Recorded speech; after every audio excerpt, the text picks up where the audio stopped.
Hello, God bless. Thank you for watching. This is the overview for the quick review that we had. Um, Last video, trees we found out have personification traits in the Bible. Now, I did do a little reading today, and I ran into this lady named Shirley Shiner, and she's got some very, very neat things. I don't particularly agree with her view of Paul, but when it comes to the fallen seed and stuff like that. She has quite a bit on her website. You can just Google her name and find her if you want. Shirley Shiner. Um, but some things I don't agree with what she says. But anyway, I thought it was pretty interesting. She thinks the trees are angels, which could be. Um, we don't really know at this point. Um, they definitely could be. And if you get to my last point down here, we'll talk about it. But it says, I think it's good to ask why the tree of life was also in the midst of the garden, but it was not eaten from, as far as that we know. At least it's not written anywhere that I've read about the tree of life. It was almost like it was disregarded, and we know that Jesus is the way, the truth, and the life. So is this something that they just completely disregarded and went to the other tree? I don't know, but I think it's something, to definitely think about and pray about. Um, we know that Adam knew his wife, and she conceived. Um, we also know the tree that Eve's temptation came from was the knowledge or knowing of good and evil, which comes back to the new. Crazy enough, and I'll pull up here in a second. We'll talk about it. Ezekiel 29, obviously the tree, and that is describes Satan absolutely perfectly. I thought there's no question in my mind who the Lord is talking about there. Let's take a look at something real quick. Actually, one of my favorite albums when I was a kid. Um, I put this in the description box. Some people don't read them, so I'll just go over it real quick. This is For Unlawful Carnal Knowledge from Van Halen, 1990. Had obviously the undertone, but it's just on a, I don't know if this will pop up. It's on a football. I don't know if you can tell that or not. And there's a lot to do with the football in the end days. You have the nuclear football. You also have um, the suitcase that the president carries with all the nuclear launch codes. Is called, nicknamed, the football. I'll show you that real quick. Um,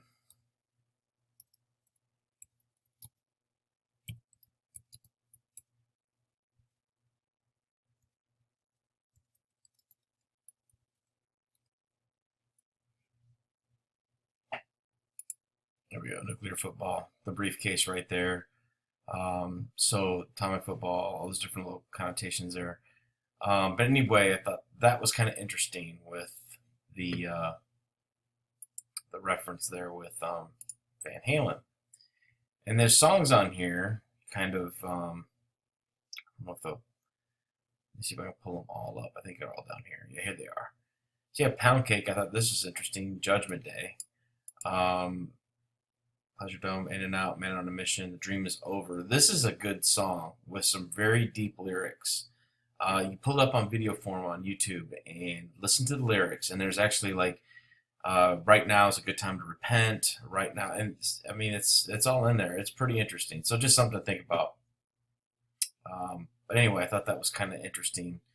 The football, you know, what is Jesus, or what have these messengers been telling us? Knowing the beginning, or knowing the end from the beginning. So just kind of reflects back to that.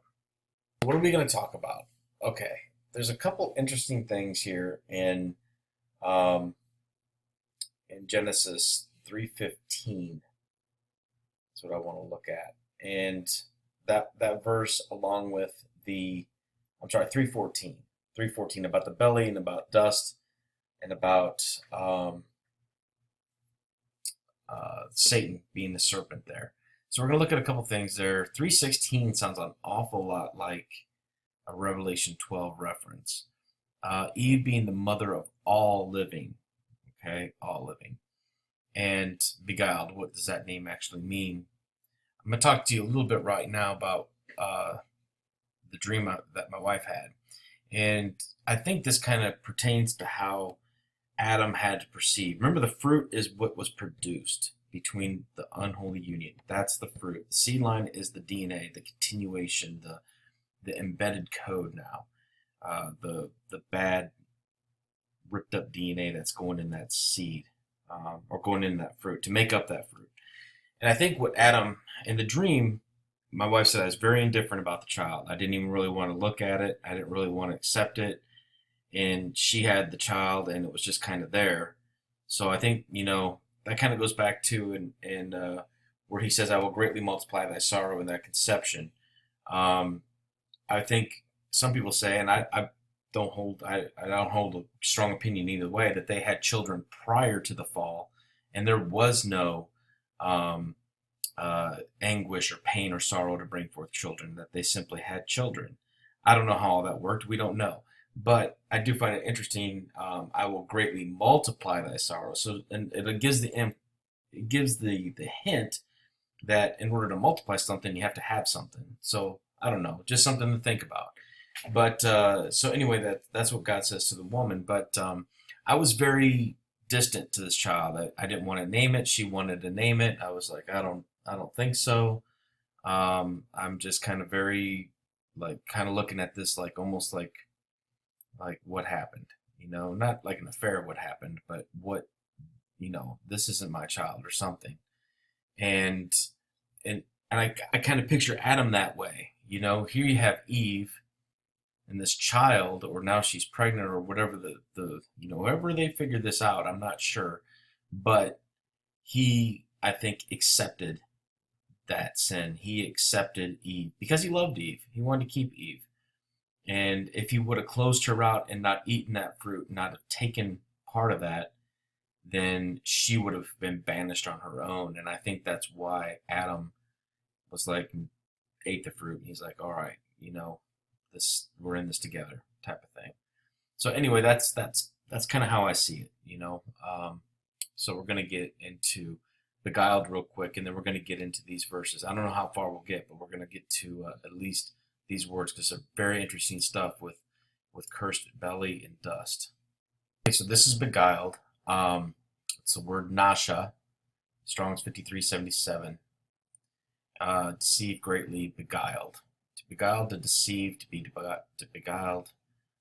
You come down here to seduce, to lead astray, mentally, to delude, or morally to seduce, beguile, greatly and utterly. Okay, so that answers that question about beguiled. Some people say it doesn't mean to seduce. Some people don't say. But anyway, it does here, to seduce. So once again, looking up the Hebrew name nasha for beguiled, you get this intoxication for English. It's an Indian movie. I didn't think anything of it at first. Kind of scanned through it, and then I came down here and I thought this was pretty interesting.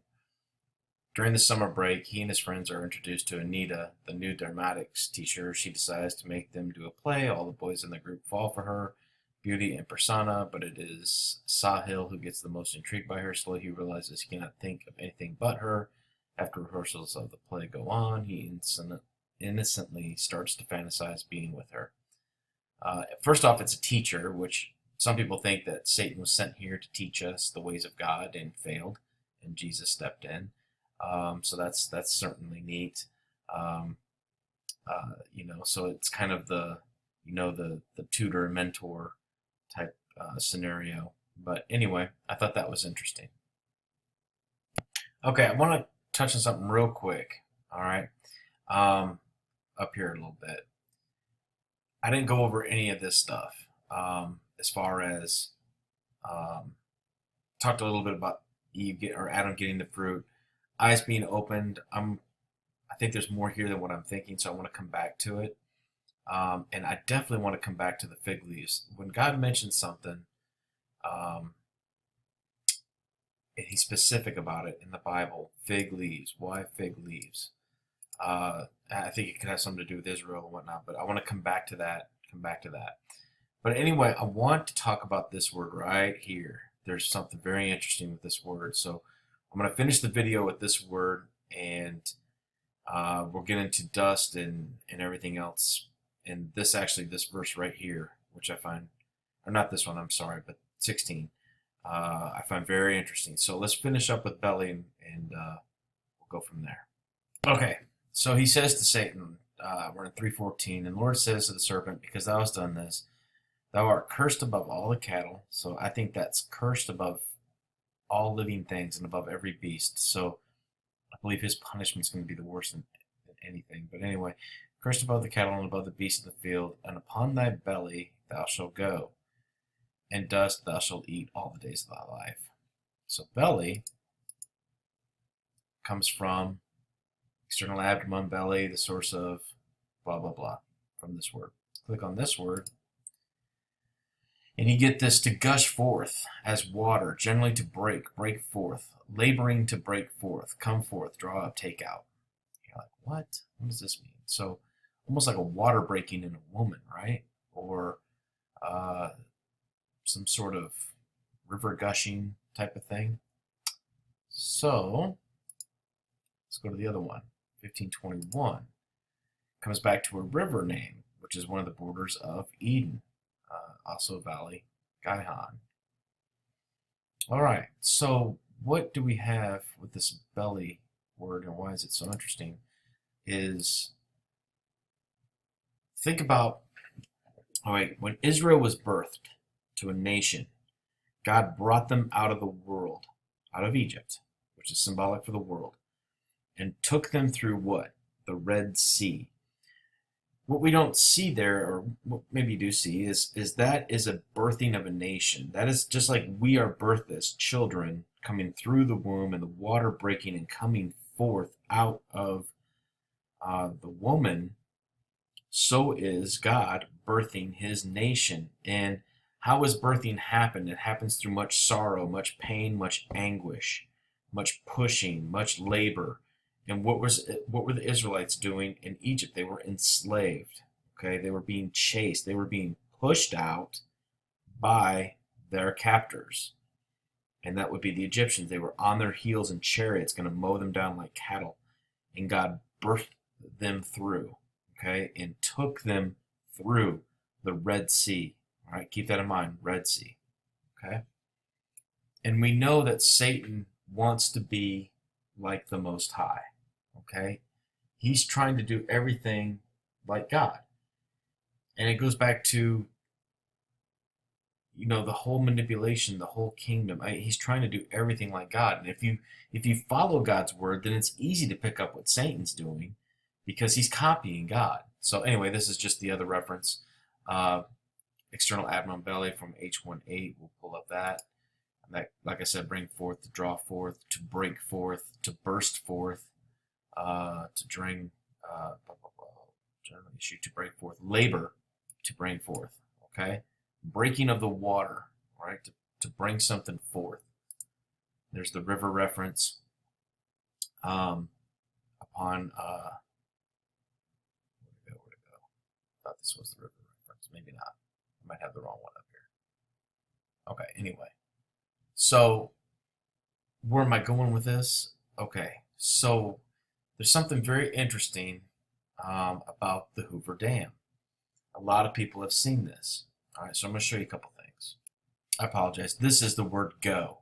So when God says, on your belly you will go, go is this word, to lead in, to bring in, to a place expressly stated. So that's what this is the word go. Had it picked up for some reason.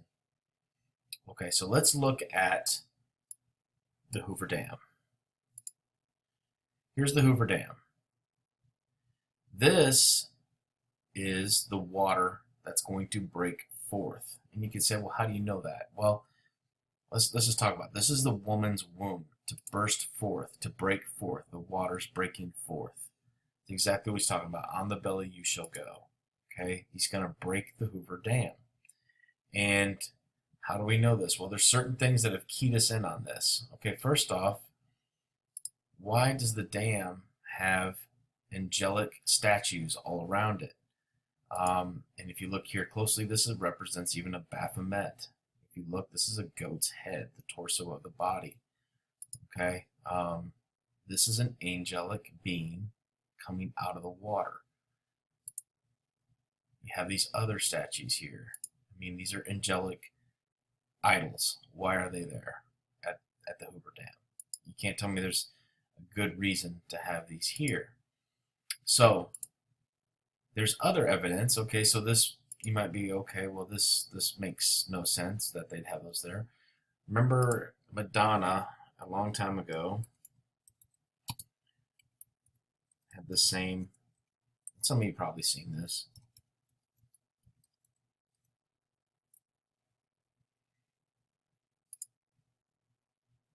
This is the dam. This is the water. This is the woman giving birth right here. This is on the belly. Burst forth to bring forth. This is the Hoover Dam right here. I think most of you all know this, but that's exactly what that word means, on the belly. Now, I'm going to throw up, see, there's the Hoover Dam again, right there. I'm sure you can see it, the Madonna, get the whole resemblance there. Okay. To burst forth. Satan is going to copy God. All right. He is going to birth his kingdom with destruction. Okay. This is the Colorado River. Okay. What does Colorado mean? Let's take a look. Computer wants to work. All right. Colorado means red. Right. Just like the Red Sea, Red River. Okay. He is going to, I thought it would be the Snake River for a second. I knew that's more north, but anyway, the Red River is what Satan is going to use to birth his kingdom. Now, I'm not going to play his video. I don't have the rights to or anything, but if you Google John Kleck and the Hoover Dam, he comes up. He's got a lot of videos on YouTube about, you know, showing it in the money and everything else, okay? With the Hoover Dam reference. Okay, so I'm going to end that there, and I'm trying to get to Cain. I have a lot of interesting stuff to show you about Cain. So, anyway, we'll get there soon. All right, guys. God bless.